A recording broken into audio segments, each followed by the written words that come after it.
This program is brought to you by PennyMac TPO. Visit tpo.pennymac.com to learn more about becoming a partner and starting your journey to greatness. With the people, products, and technology to take you there, it's why they say at PennyMac, greatness lives here. Welcome to The Interest. I'm Mike Savino. We keep waiting for the housing market to reach a balance where buyers and sellers can meet in the middle.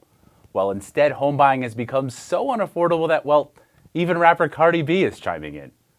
So everybody's like, yo, when the interest rate is good, that it's high, that's great because people have to sell their home for less, so you could buy a home for less. And it's like, it doesn't matter if the interest rate is high as and actually not even inventory. That's one. But unfortunately, we're not likely to see relief anytime soon. That's because 85% of homeowners have a mortgage rate well below the current market, where the average rate for the 30-year fix is now over 6%.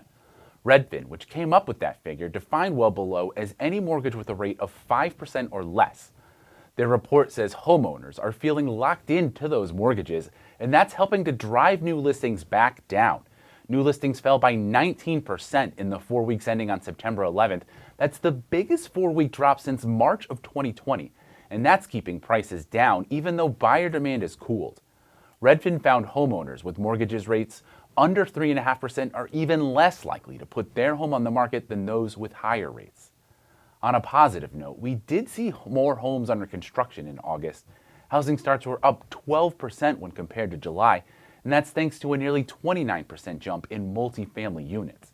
Single-family homes were also up more than 3% above July's revised figures.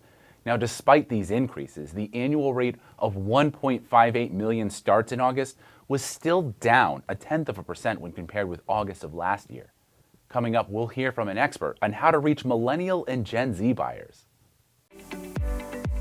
Don't miss the largest regional mortgage show in the nation. The New England Mortgage Expo returns to Mohegan Sun in Connecticut, January 12th and 13th. See us at www.anymortgageexpo.com. Start your year with the best connections in the industry.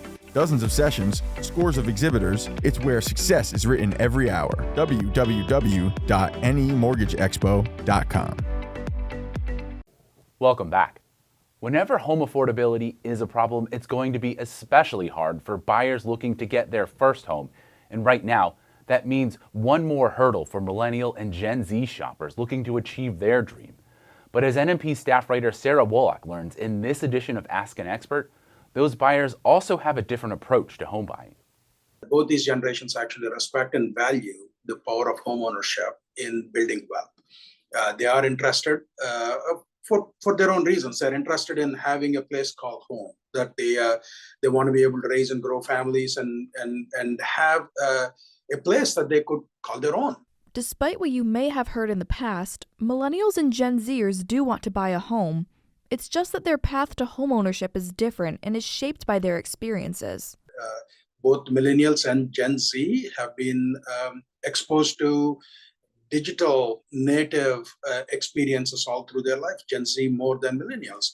And that also changes how they access information, how they access finance, or how they think about researching for home. Prabhakar Bogaraju and his company FinLocker surveyed these younger generations. They found that home ownership is still a goal, but they're putting it on the back burner because of financial concerns. Millennials with student debt is a real problem.